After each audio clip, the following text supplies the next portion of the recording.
এটা অর্ডিন্যান্স এখান থেকে সরিয়ে ফেলে। আপনারা জানেন কথা অনেক চলে আসতেছে, আমি দুঃখিত, যে আপনার তারা গুম কমিশন অর্ডিন্যান্স কেন বাদ দিচ্ছে, তারা সুপ্রিম কোর্টের বিচার সচিবালয়ের সংসদীয় অধ্যাদেশ কেন বাদ দিচ্ছে, তারা ব্যাংক রেজুলেশন অধ্যাদেশ কেন বাদ দিচ্ছে, তারা পুনরায় সেই পুনর্বল করতে চাইতেছে ওই কাঠামো। তা আপনারা এই কাঠামো থাকলে তো রাজনীতি করতে পারবেন না, পরের বার কোনো সংসদ নির্বাচন করতে পারবেন না। এখনো কেন রাষ্ট্রপতিকে সরানো হয় না, এই প্রশ্নটা আপনারা কেন করছেন? চুপ্পু এখনো কিভাবে আপনার রাষ্ট্রপতি? এবং এই যে আপনার শেখ হাসিনা বলেছে যে আমি লেখা করে ইউজ করার অর্ডার দিয়ে দিয়েছি, এই একটা অর্ডারে আমি 2000 টাকা, এটা চুপ্পুর সাথে বসে মিটিং করছে। আমি 10 সেকেন্ড, আর সেটা হচ্ছে যে তারা চুপ্পুকে এই জন্য শোনাচ্ছে না কারণ পরবর্তী নির্বাচনের আগে তারা প্রেসিডেন্ট চেঞ্জ করবে এবং নির্বাচনকে আবার ইলেকশন ইঞ্জিনিয়ারিং এর মাধ্যমে আবার ক্ষমতা থাকবে এবং আপনাদের নিশ্চিত করে ফেলবে আমাদেরকেও। এবং এখন যেহেতু সময় আছে, আপনাদেরকে আল্লাহ ভাই আপনারা ঐক্যমত হয়ে রাজপথে নামেন, যে আপনারা যদি না করেন আমরা সরকার বিরুদ্ধে আন্দোলন করতে প্রস্তুত। মাঝ করবেন, আপনি একটু বেশি করে ফেলছেন এবং আহতদের মধ্যে জীবিত আছে।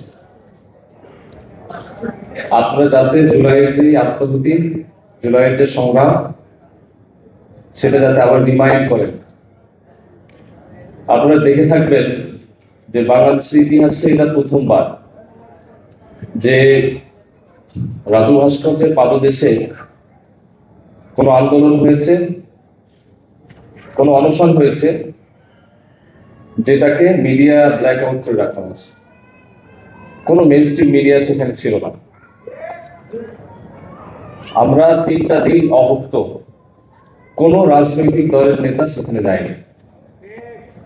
আমরা যখন রাজপথে ছিলাম, সংগ্রাম করেছি, তখন কি তারা দেশে ছিল? রাজপথে ছিল।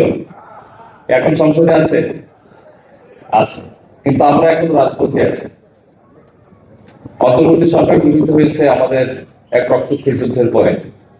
অনেক সুযোগ ছিল আমার দেখা করার, আমি প্রফেসর মোহাম্মদ ইউনূসের সাথে দেখা করতে পারতাম, আমি করিনি। আমি করি নাই কারো কোনো উপদেষ্টার সাথে আমি পার্সোনালি দেখা করিনি। কেন করি নাই? কারণ আমরা কখনো ক্রেডিট নিতে চাইনি। আপনারা জানেন বাংলাদেশের ইতিহাসে এটাই প্রথম যে প্রাইভেট ইউনিভার্সিটি স্টুডেন্টরা তারা যদি 18 জুলাই না আনতো, বাংলাদেশের অভ্যুত্থানের ইতিহাস ভিন্ন হতো। আমরা 37 জন শহীদ হয়েছি, পাবলিকে 12 জন। ঢাকা বিশ্ববিদ্যালয়ের কোন শহীদ আছে? তাহলে আমাদের ক্রেডিটকে ডিসক্রেডিট করা হয়েছে, আমরা তাও কিছু বলিনি। কিন্তু একটা বিষয় আমাদের কোনো আপোষ হবে না। আপনারা যার যার মতো করে ভাগ বাটোয়ারা করে নিয়েছেন, নিজের স্বার্থ বুঝে নিয়েছেন, কিন্তু একটা জায়গা অন্তত এক থাকেন, সেটা হচ্ছে যে আমূল পরিবর্তনের জন্য, যে ফ্যাসিবাদী কাঠামোর মূলোৎপাটন করার জন্য আমরা এতগুলো ভাই শহীদ হয়েছে, এতগুলো ভাই বন্ধু হয়েছে, সেই আত্মত্যাগের মূল্যায়নটা আপনারা যাতে করেন।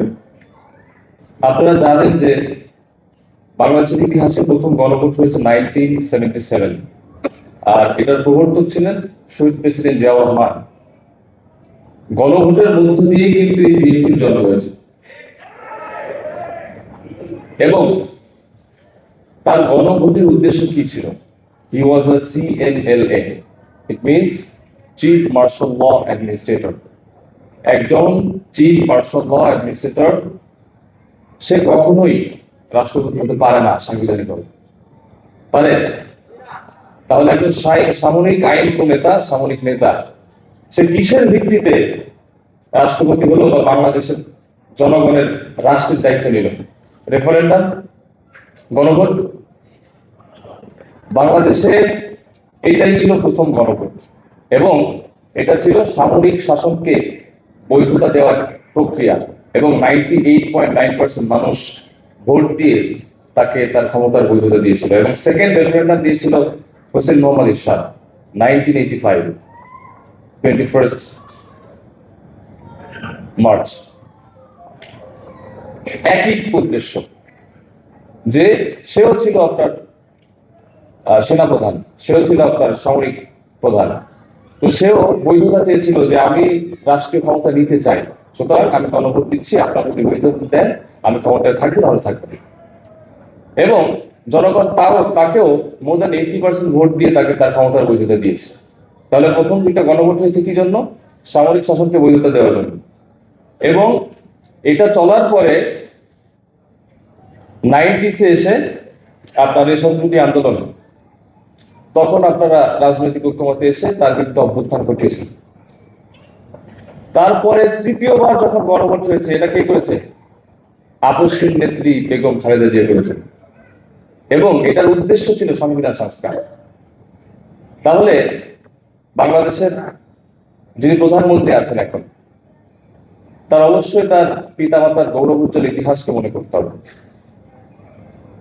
বেগম জিয়া তিনি 16 অ্যামেন্ডমেন্ট এনে তিনি ক্ষমতার সংস্কারের বৈধতা চেয়েছিলেন। তিনি কিন্তু আগে নির্বাচিত হয়েছেন, তারপর গণভোট দিয়েছেন।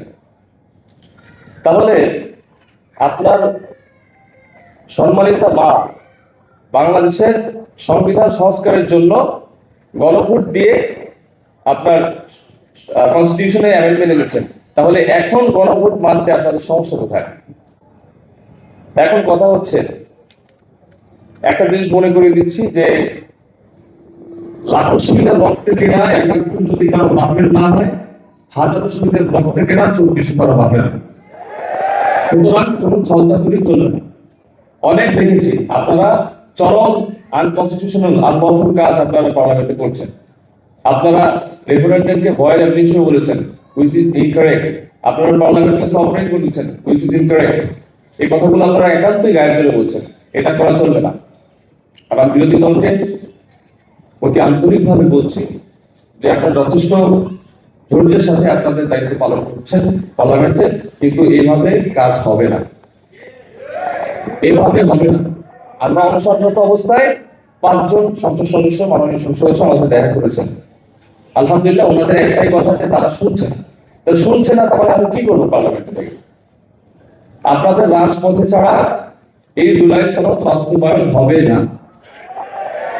কোনো মত তারা শুনবে না। তারা দলীয় এজেন্ডাকে, দলীয় মতের অভিপ্রায়কে 70% জনমানুষের অভিপ্রায়ের উপরে আস্থা দিয়েছে, অবস্থান করিয়েছে। 70% is more than 51%, রাইট? এখানে ডিপ স্টেটকে ব্যবহার করে তারা ইঞ্জিনিয়ারিং এর মাধ্যমে সংখ্যাগরিষ্ঠতা পেয়েছে।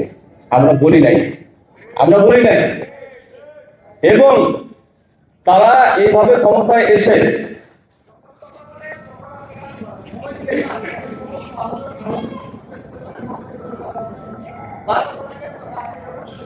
আচ্ছা, আমি বলা উচিত আমার মনে হয়।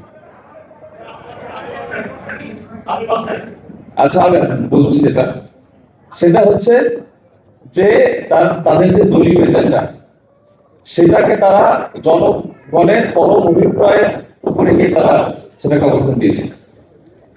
যেমন আপনি দেখেন 70% মানুষ গণরায় দিয়েছে সংবিধান সংস্কারের জন্য। এটা সেটেল ইস্যু।